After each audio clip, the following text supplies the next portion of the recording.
चलिए, विनोद कुमार शुक्ल जी के बारे में जो मुख्य बातें थी, मुख्य चीज़ें थी, जैसे जन्म स्थान, निवास, वृत्ति, सम्मान, कृतियाँ, ये सब पढ़ चुके थे। विशेष चीज़ भी इसके बारे में पढ़ चुके थे। ये जो ब्लैक अक्षर में बोल्ड कलर में है उसकी बात कर रहे हैं, और इसका जो शेष भाग है उसका हम क्या कर रहे हैं, पढ़ रहे हैं, उसको पढ़ रहे हैं। ठीक है। 20वीं सदी के 7वें 8वें दशक में, इसका मतलब समझता है 20वीं सदी कब से शुरू होता है, 1900 से लेकर के 1999 तक ले जो है कौन सदी है, 20वीं सदी। समझ गया। तो 20वीं सदी के 7वें 8वें दशक, 7वें 8वें दशक माने 7वां दशक यानी 70 और 8वां दशक यानी 80।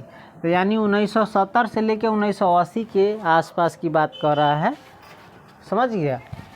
हाँ, तो 20वीं सदी के 7वें 8वें दशक में विनोद कुमार शुक्ल एक कवि के रूप में सामने आए थे। किस रूप में सामने आए थे, कवि के रूप में। समझ गए। कुछ ही समय बाद उसी दौर में उनकी 2 एक कहानियाँ भी सामने आई थी। कुछ ही समय बाद उसी समय में 20वीं सदी के 7वें 8वें दशक में 2 एगो कहानी भी एकर चल आयल। ठीक हो। धारा और प्रवाह से बिल्कुल अलग, यानी उस समय के जो बाकी लेखक थे, कहानीकार थे, जैसा लिखते थे उनसे बिल्कुल अलग टाइप का कहानी लिखने वाले। देखने में सरल, देखने में एकदम क्या था, सरल, यानी सरल तोरी के फिर कच्ची सरल। सरल अलग होता है और सरल अलग होता है। सरल यानी कोई चीज़ सड़ जाना, खराब हो जाना, और सरल माने होता है आसान। तो देखने में क्या सरल, इसका मतलब फिर सरल बोले, सरल। हाँ, अब समझे। तो देखने में सरल, इसका मतलब कि देखने में आसान, लेकिन बनावट में क्या है, जटिल। देखने में आसान था और समझने में जटिल था, मुश्किल था। अपने न्यारेपन के कारण उन्होंने सुधीजनों का ध्यान आकृष्ट किया था। ये देखने में सिंपल लगता था लेकिन बात उसमें बहुत गहरी रहती थी, इसलिए वो जो उस समय जो ये सब पढ़ने उड़ने वाला था, इसका ध्यान क्या कर लिया था, विनोद कुमार शुक्ल जी ने अपनी ओर खींच लिया था। जैसे कोई चीज़ देखता है, भीड़ में लाखें कोई चीज़ है, लेकिन उस भीड़ में 1-2 आदमी देखेगा, अलग रहेगा, उसी पर सबका नज़र आता है, सबका ध्यान जाता है, जो भीड़ से बिल्कुल अलग होता है। ना तो सब तो एक जैसा रही आदमी देखबे, समझ ले कि ना। जैसे लाख बादशाही के लाइन लगा दे, में बीच में एगो रसगुल्ला धऽ दे उजर का, सब पर ध्यान न जाए तो वही रसगुल्ला पर, हाँ ना, अलग है। एकरा उल्टा कर देवे तैयो ऐसा नहीं होतो। अपनी रचनाओं में वे आपाद मस्तक, मौलिक, न्यारे और अद्वितीय थे, किंतु यह विशेषता निरायास और कहीं से ओढ़ी या थोपी नहीं थी। यह खूबी भाषा या तकनीक पर निर्भर नहीं थी। इसकी जड़ें संवेदना और अनुभूति में थी, और यह भीतर से पैदा हुई खासियत थी। इनकी जो रचना था वो क्या था, आपाद मस्तक था, मौलिक था, न्यारा था और अद्वितीय था। समझ गया, यानी यूनिक था, इसके जैसा किसी और का नहीं था। किंतु यह विशेषता निरायास, यानी अपने आप नहीं आया, चाहे किसके द्वारा थोपी गई, बताई गई, ऐसा नहीं था, और किसी की देखा देखी भी किया गया नहीं था। आई भाषा पर और तकनीक पर भी आधारित न रही। कथी पर आधारित रही, एकर जड़ जे रही, एकरा अपना अंदर जो संवेदना रही, जैसे हमारे अंदर जैसे संवेदना है, जैसा हमने लाइफ देखा है, जाना है, बुझा है, समझा, उसी प्रकार से हम तुमको व्यक्त करेंगे, बताएंगे। तो ये हमारा अपना अनुभव हुआ, कोई चीज़ के बारे में बताएंगे तो अपने अनुभव से ना बताएंगे। और अपना अनुभव ना रही तो देखो दोसर के रटल लटायल कहल कहाल कई तरह से, अपन अनुभव के बात अलग रही। तो वे कई चीज़ की जड़ें संवेदना और अनुभूति में थी, और यह भीतर से पैदा हुई खासियत थी। ये कहाँ से पैदा हुई खासियत थी, भीतर से, यानी एकरा अपना अंदर से ये सब निकला था। तब से लेकर आज तक वह अद्वितीय मौलिकता अधिक स्फुट, विपुल और बहुमुखी होकर उनकी कविता, उपन्यास और कहानियों में उजागर होती आई है। और यह अद्वितीयता, यूनिकनेस इनकी कहानियों में, इनकी कविता में, इनके उपन्यास में क्या होकर के अधिक स्फुट यानी प्रकट होकर के, विपुल यानी विशाल भंडार बन करके, और बहुमुखी यानी समझ गए, बहुमुखी प्रतिभा का, जैसे एगो आदमी के पास बहुत सारा गुण रहतु, कई प्रकार के, ओकरे कहे बहुमुखी प्रतिभा, ऐसा एकरा कविता कहानी में रहल। वह इतनी संश्लिष्ट, जैविक, अवयविक और सरल है कि उसकी नकल नहीं की जा सकती। ई जैन एकर रचना जे इतना संश्लिष्ट है, जैविक है, सरल है कि एकर कोई नकल न कर सकै छै, एकर कोई देखा देखी कॉपी न कर ले, तेना एकर नकल जा सके। कविता और कथा दोनों ही विधाओं में जिन्होंने ऐसा करना चाहा वे मुँह के बालू पर गिरे। एकरा कविता में, कथी में, कविता में और कथा में भी यानी कहानी में भी एकरा देखा देखी दोसर कोई भी एकरा ऐसा करे चाहलै तो कथी मुँह के बल यानी औंधे मुँह कथी पर गिरली, बालू पर जेना गिरी छी तेना गिर गेल। ना कोई कहे ऊ एना चले तो हमहूँ एना चलम, रे ओकरा ओना चले अबै तो चले, तोरा जेना चले अबै तेना चल, तब ना भेली कोई बात। आब सब कोई कथी ऊ जेना चले हम ही चले, ऊ जेना करै हम ही करै छी, तो देखा देखी भे गेली, कॉपी ओकर वैल्यू उतना ना रह गेल। तो आदमी में देखबे देखा देखी बहुत होइ छै, तो दूसरा के देखा देखी करबे तो कुआँ में गिरबे। ऊ तोरा देखा देखी ना करै छै, ओकरा अपना जे अंदर ही से प्रकट कर रहले, आ तोरा अपना अंदर ना हो आ दूसरा के अंदर के बात तो अपना दिमाग में ला के प्रकट करै छै, तो आदमी समझ ना जाए, सब समझ जाए। चलो, तो यहाँ पहला पैराग्राफ हो गया, समझ गया ना तुम, हैं? इसमें कुछ सीखने को मिला, इसमें उतना तो ज़्यादा कुछ नहीं है, बस इसके बारे में बताया गया है, इसकी कविता कहानी, इसकी खासियत, ये सब ना बताया है। चलो, तो एक चीज़ दो चीज़ है इसमें हल्का हल्का, इनका जो रचना है कविता है, बाकी चीज़ जो है क्या है, देखने में कैसा होता था, एकदम सरल आसान होता था, लेकिन समझने में चाहे बहुत गहरा बात उस समय रही था, समझने की ना। विनोद कुमार शुक्ल कवि और कथाकार है, परीक्षा में दे सकता है। विनोद कुमार शुक्ल जी क्या है? हाँ, विनोद कुमार शुक्ल जी क्या थे? कवि थे और कथाकार थे। तो इसमें से जो जो ऑब्जेक्टिव एक एक दो दो निकलेगा उसका हम ध्यान रखेंगे, रखेगा ना ध्यान। और कुछ मेन चीज़ आता है इंपॉर्टेंट, तो वहाँ फटाक से अंडरलाइन कर दो ताकि आगे फटाक से ध्यान चल जाए परीक्षा में। नहीं तो फिर से पढ़ेगा तो समय ज़्यादा लगेगा, तुम लोग भगवान जाने मेहनत उतना कर पाएगा, करता है कि नहीं, सब कर पाएगा लेकिन करेगा तब ना। मन पर छोड़ता है तो मन तो कभी तुमको अच्छा काम करने के लिए नहीं कहेगा। मन आज तक लेकिन करो सही भेलै, मन को तू 50 घंटा सूत लेकिन 5 घंटा काम न कर। मन हमेशा गलत रास्ता पर चलाओ, मन को तू बैठ के खो लेकिन काम एको गो न कर। ये सब न गलत गलत रास्ता दिखाबै छै, आ तू अपना मन के हिसाब से चलै छै। आ यही में समझदार होइ छी तब ओकरा कह दै छी रे बौआ तू मन के हिसाब से न चल, तू समझदार छे, तू अपना मन के तू अपना हिसाब से चलो। अगर ना चलेबे तो मन गाड़ी है तोरा, जहाँ मन तो तहाँ घुमाबे तोरा तो भर दे, तो तू घूमित रहबे। इससे अच्छा ही मन के तनका समझे और मन के केकरा हिसाब से चलाई, अपना हिसाब से। मन का तू निमन निमन चीज़ ना खुआ, चटर फटर खाली भर दिन चाहती तरह, है कि ना। मन कर तू भर दिन घूमित रह, मन कर तू भर दिन बात कर, काम एको न कर, समझ ले। मन कर तू खराब चीज़ कर या कोई चीज़ बता दिल कि नहीं चीज तोरा में अच्छा देता ना, तो ओकरे पर कथी हो जाइ निर्भर हो जाइ कि पिता जाइ। तोरा जे सही बात कहै पर पिता जाइ कि ना पिता जाइ, चाहे कोई गुस्सा हो जाइ कि ना हो जाइ, चाहे केकरो देख ले, चाहे हमारा मम्मी के देख ले, पापा के देख ले, चाहे हमरो कह सके तो हमरा कला कभी दूध के धोइ ले, अपना बारे में छाट लो तो कभी हाँ सब तो खराब ही निमन है। तो हम अपना आपके न छोड़ी छी, अब तो अपना आपके बेइज्जती न करी, तो पहले हम अपना आपके बहुत तारीत रहली। हम अपना आपके तारते तारते तारते तारते आप केकरा तारे लगली, कैसी विद्यार्थी केकरो भी तराई लगी। जब हम अपना आपके न छोड़ली तो तोरा छोड़ देबो, संभव है? तू जैसन करबो वैसन कहबो, तोरा मुँह में अब मिर्चाई जैसन लागे, चाहे कटकटा के लागे, चाहे कुटकुटा के लागे, चाहे तू हमारा अगर कर्तव्य है किसी के प्रति तो दूसरे का भी कर्तव्य है हमारे प्रति।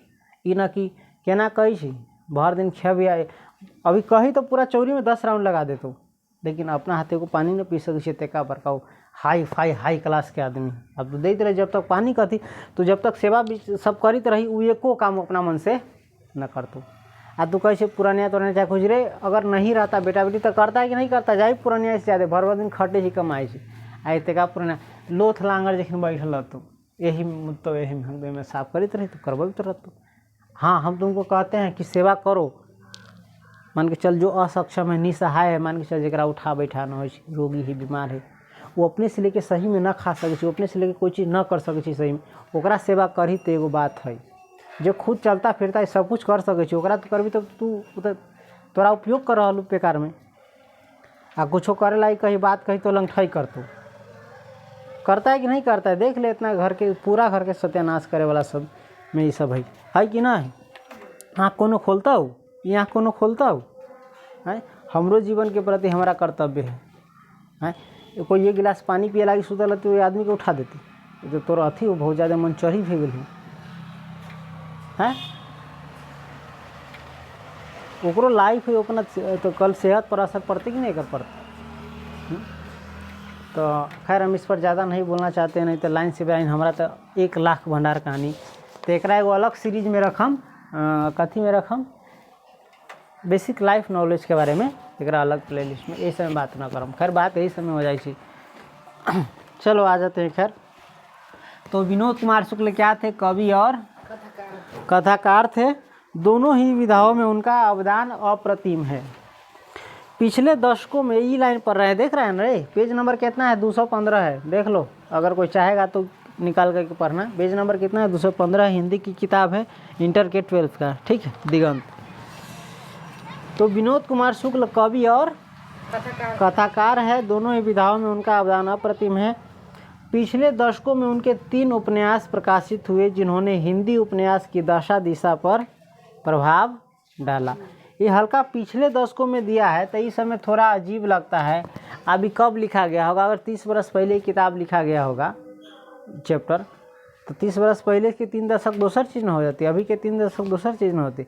इससे अच्छा है कि ईस्वी दे देवे, कितना दशक फशक से बेहतर है कि वो ईस्वी दे देवे, चाहे 1990 रहती, तो एगो समझे वाला बात है। अभी हम किताब लिख ली, एकरा लिखवी कि अभी से 3 दशक पहले लेकर कहानी प्रकाशित होले, अभी से कोई 50 बरस के बाद आदमी पढ़ते, तो वो एकरा 3 दशक पढ़ते किताब में लिखल है, तो जबकि ओकरा ले लू 8 दशक हो जाते, 80 बरस हो जाते। तू ये बात न समझ लेबे, तो एकदम दोसर तरीका से चेहरा बना के देख रहा है। समझी है तो आदमी में अपने हंसत खेलते बोले तो बतियात रहे छै,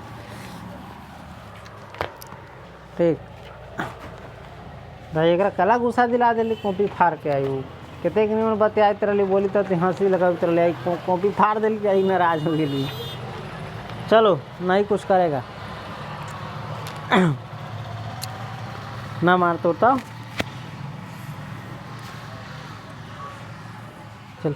पिछले दशकों में उनके 3 उपन्यास प्रकाशित हुए, जिन्होंने हिंदी उपन्यास की दशा दिशा पर निर्णायक प्रभाव डाला।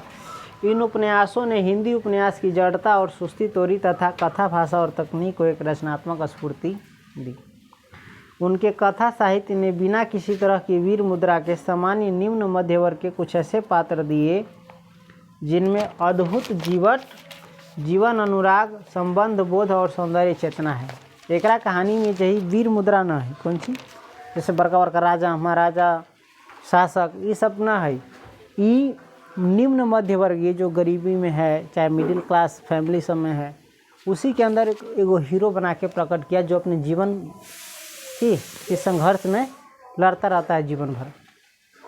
ये ना कि खाली सब अपना अपना जीवन के लड़ाई लड़ी।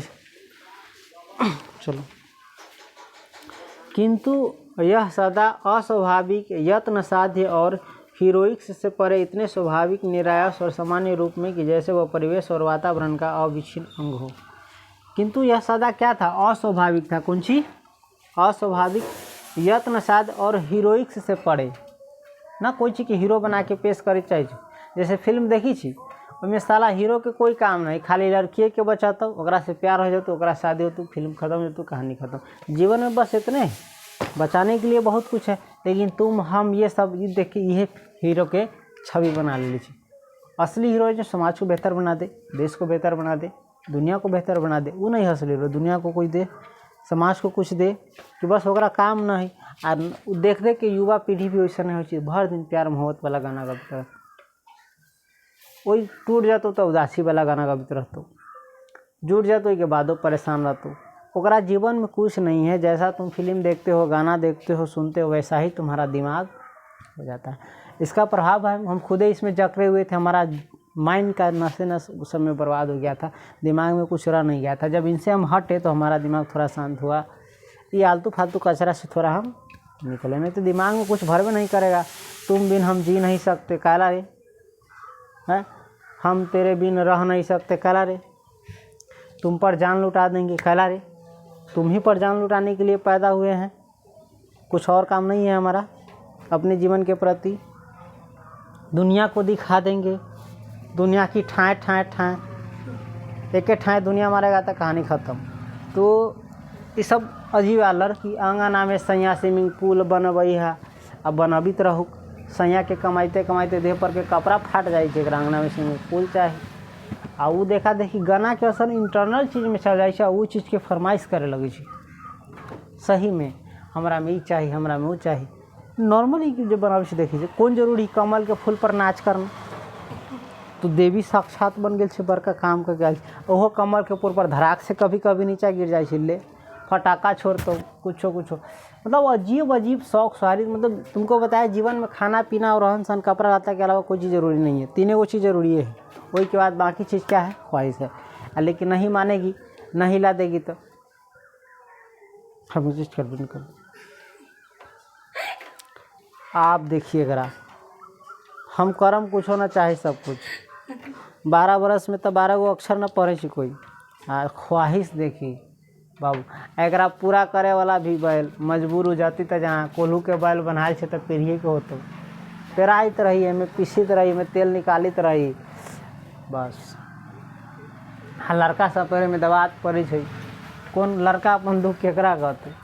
बाप के कह जाए तो बाप न समझ, तो मतारी कह जाए तो मतारी नहीं समझ, दही दिया तो समझ में न कर। तो भूख ले खून में से तुम्हारी तब में से हड्डियों में हमार हिस्सा है। यही बात हम अपना एगो कर कुटुम्ब के कहलिए, तोरा में भेलू तो तुम दे ले, तुम्हारा में हिस्सा हो, हम कथी तोरा दिए, हक खोजी छी।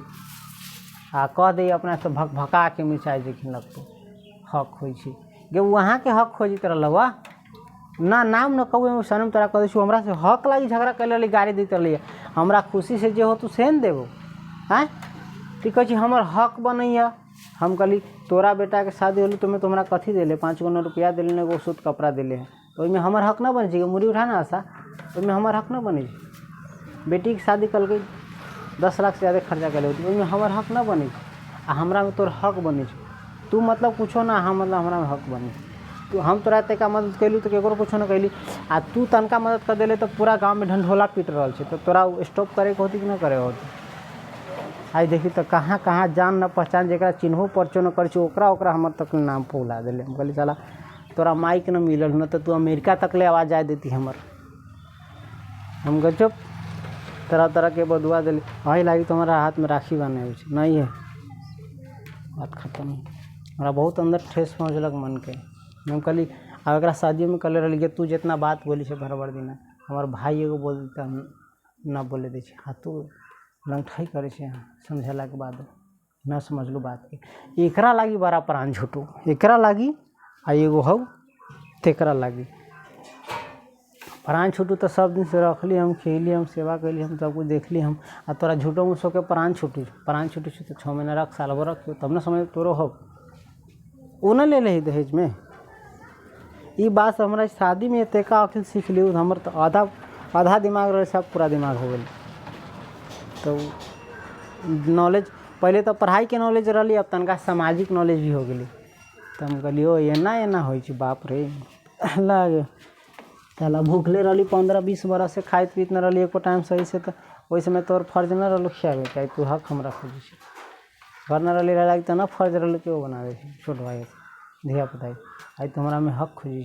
तो वो सब दिन दुनिया चाहे कोई नहीं जाने से। तो हम कहलिए आप तोरा पढ़ब रोक तो हमरा तरह तरह के बात बोल दिल कि तब हम बोल कैसे हमर कथी कहियो वीडियो बनल है बता दी ध्यान दे कहाँ रही वह। हाँ तो ये जे कहानी गढ़े कविता गढ़े से मिडिल क्लास के यानी गरीब फैमिली सबके घरे ठीक आ तो एकदम तोरा हीरो लगतू जे अपना जीवन में कथी करे संघर्ष।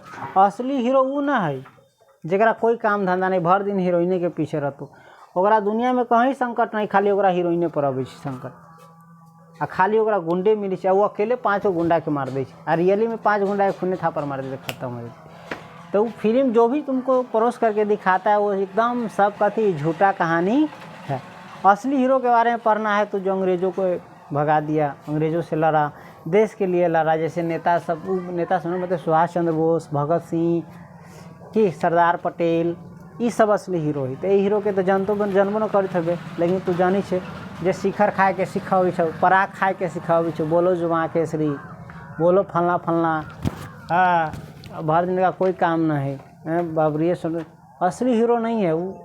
असली हीरो कथी, नकली हीरो भी नहीं है वो, नकली से भी नकली।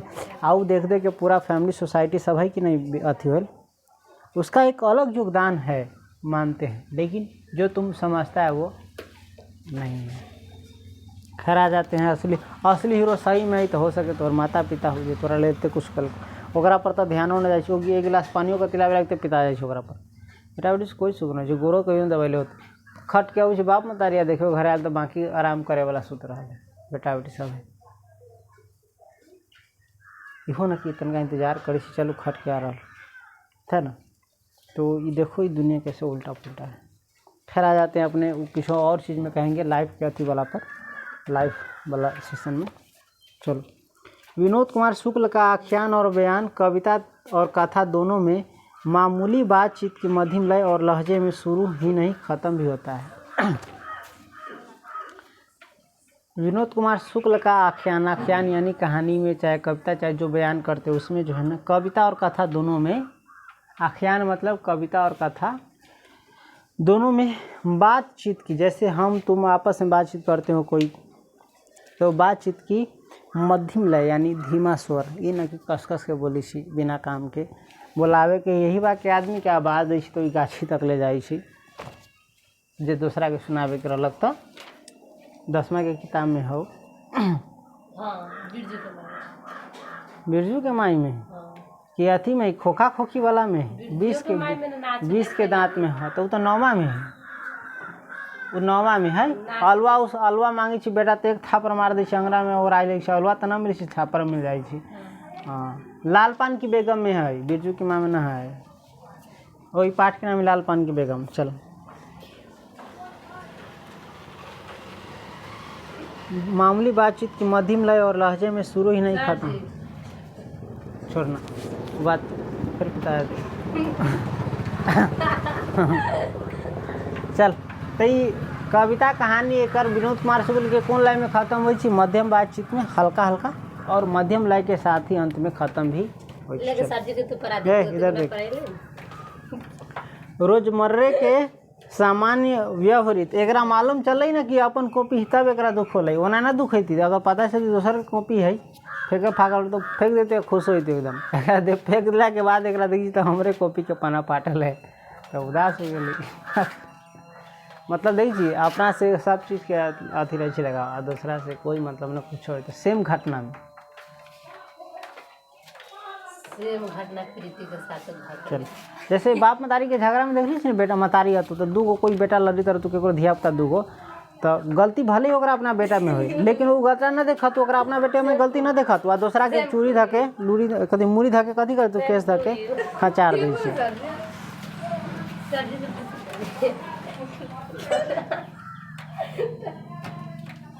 चल इधर आ रोजमर्रे के यानी डेली के जो जीवन है लाइफ है वही में कैसी रोजमर्रे के सामान्य व्यवहारित एक हद तक घिसे पीटे शब्दों में उनका समूचा साहित्य लिखा गया है।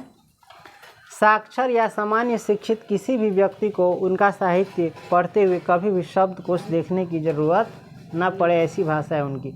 एकर जे कविता रही कहानी रही कौन इतना सरल भाषा में लिख रही सरल शब्दों में लिखले है कि जे साक्षर है जिससे पढ़ल लिखल आ जे सामान्य आदमी भी से हो ओकरो पढ़ी समय एकरा ले शब्दार्थ देखे के जरूरी न पड़े। तो करा कि अभी तक ले बहुतों कवि के तू कविता पढ़ल में बहुत सारा वर्ड रही है जे तोरा समझे में नहीं तू केकर अर्थ कथी तो ओकरा ले शब्दार्थ देवे के पड़ित रही।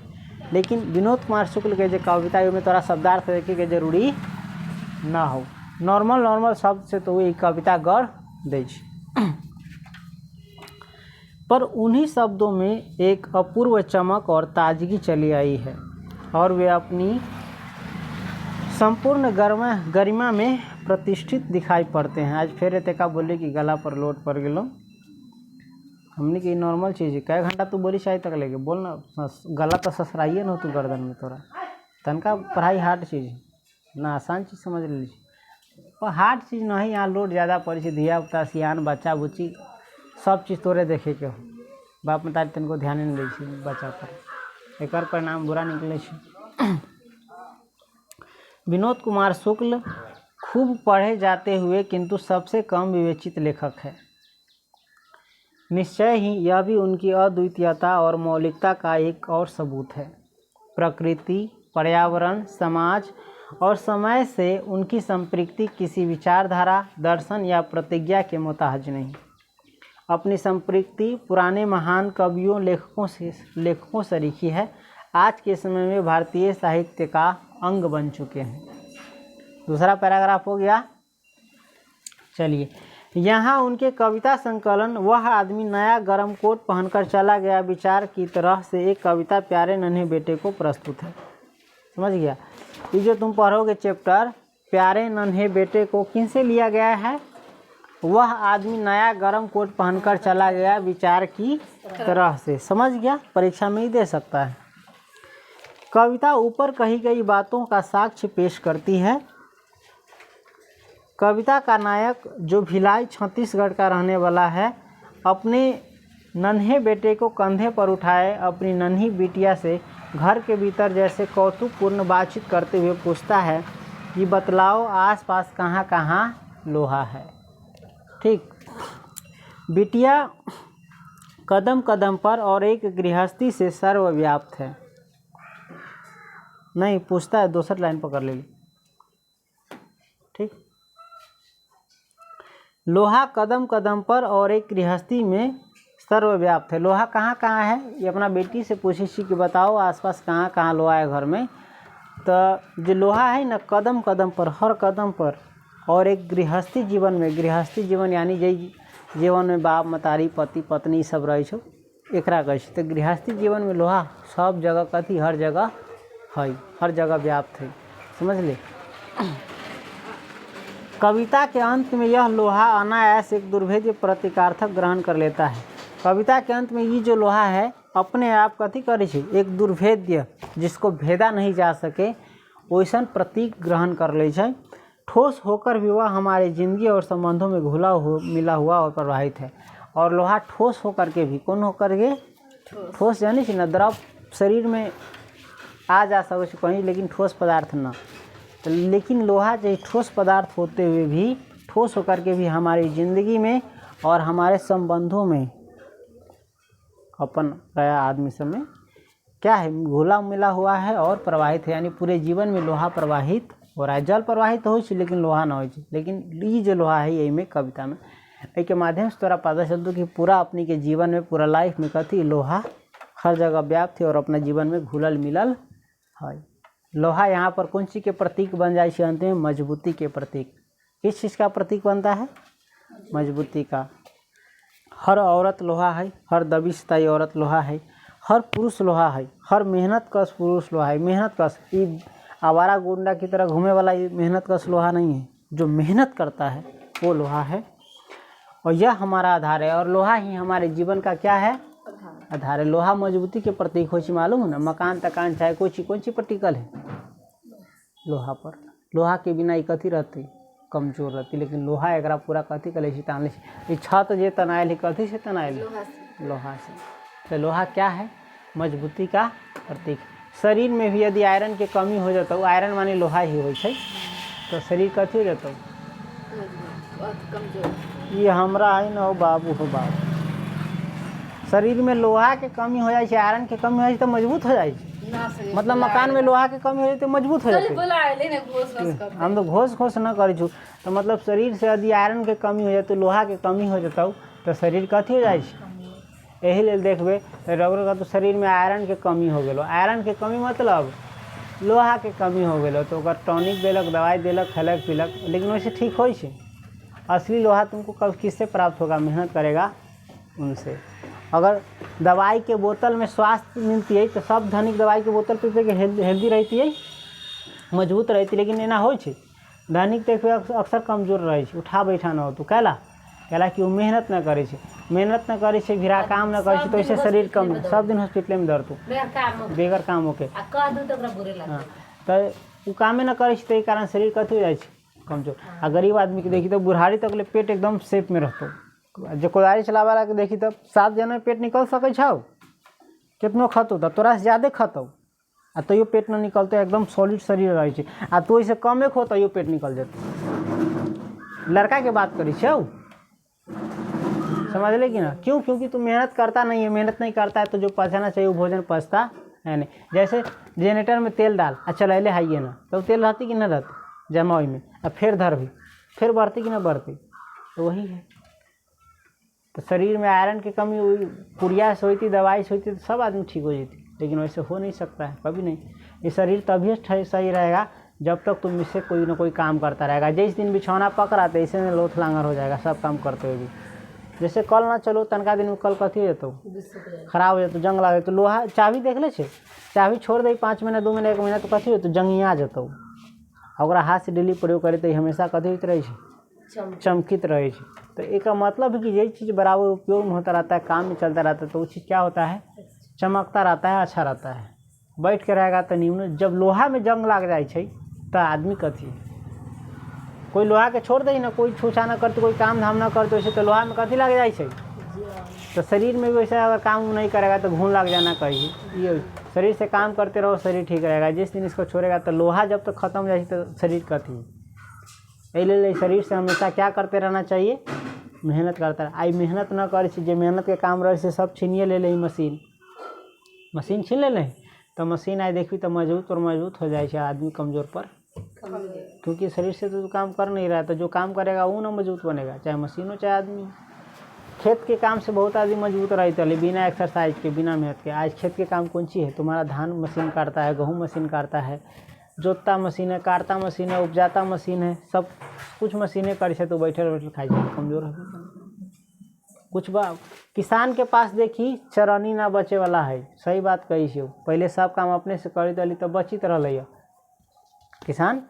अब देखी तो बुआई से लेके, कटाई से लेके, कुटाई से लेके, हर चीज़ से लेके कौन करे, तनका तनका तनका तनका सभी ले तो वस्तु तोरा पास करती कुछ बचता नहीं ना वस्तु। अब अपना से मेहनतो ना कोई करे, कैसे अब होइए ना सके, होबे ना करते, हो सके, लेकिन अब तू करबे ना उतना करिए ना सके, कला कि सब वही धारा में बह गए। वैसे अलग चलबे तो आदमी सब ऐसे बोली करते कि तू हो वो लाइन छोड़ दे। अभी कोई कोदारी से चलावे अब तो 4 छोड़ दिए, कतेक ढवा बचावे ट्रैक्टर से न जोता ले अपने हाथे काटे जाइए, कथी भर दिन कटे तो मशीन से कटा लेती। 2-6 धान उन करतो ना तो हाथ ही करे लगता।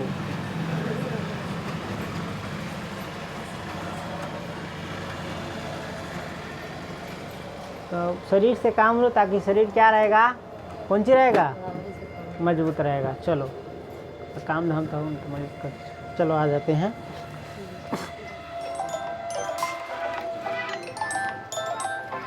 चलो तो ये तो बात समझ गया। प्यारे नन्हे बेटे को जो कविता है किन से लिया गया है, वह आदमी नया गर्म कोट पहनकर चला गया विचार की तरह से। ठीक, कविता ऊपर कही गई बातों का क्या पेश करती है, साक्ष्य यानी सबूत पेश करती है।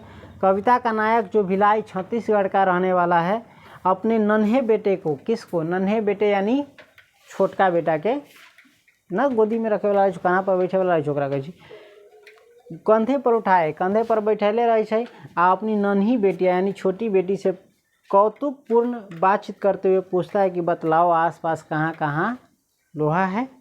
लोहा कदम कदम पर और एक गृहस्थी में सर्वव्याप्त है। कविता के अंत में यह लोहा अनायास एक दुर्भेद्य प्रतीकार्थक ग्रहण कर लेता है, यानी ऐसा मजबूत लोहा जिसको तुम भेद नहीं सकता है। ठोस होकर भी वह हमारी ज़िंदगी और संबंधों में घुला मिला हुआ और प्रवाहित है। वह हमारा आधार है। लोहा हमारे जीवन का क्या है, आधार है, यानी मेहनत कश। बताइए दिए, शरीर में यदि लोहा नहीं रहता है तो शरीर क्या हो जाता है, कमजोर हो जाता है। तो ओकरे लाभ जाए कौन रहे, 10 मूला रिस्ट रहे कि आयरन के डिब्बा हुआ रहे, एकदम तनका बनाए अथी में समतोला कलर टाइप में रहे।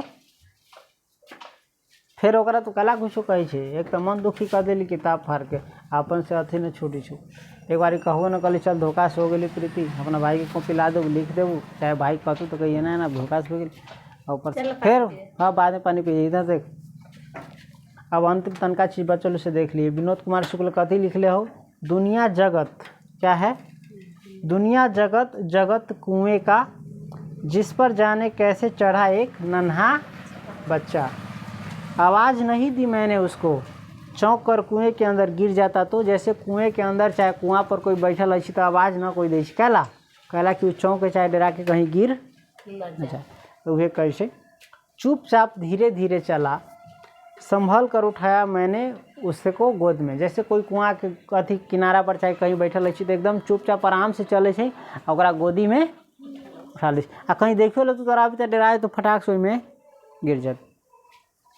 बस इतना मैं चुप रहा, इतना धीरे चला, बहुत चुप, धीरे धीरे बहुत धीरे चला। समझ गया?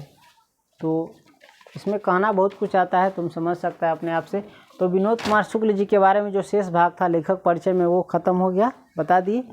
अब जो इसका कविता है कौन सी, प्यारे नन्हे बेटे को, हम ये बताएंगे। प्यारे नन्हे बेटे को गाछी पर बैठा, कहाँ बैठा, अब बोलबे न करे, कहाँ बैठा, हाँ हम कल कहूँ गाछी न बोले, चल तो कल समझेंगे हम। प्यारे नन्हे बेटे को कंधे पर बैठा, जैसे मेला उला घूमता है कितना प्यार से बाप के कंधा पर। ये बाप जब पुरानिया होता है तो कबार की तरह। मिलते हैं फिर अगले वीडियो में, तब तक के लिए धन्यवाद।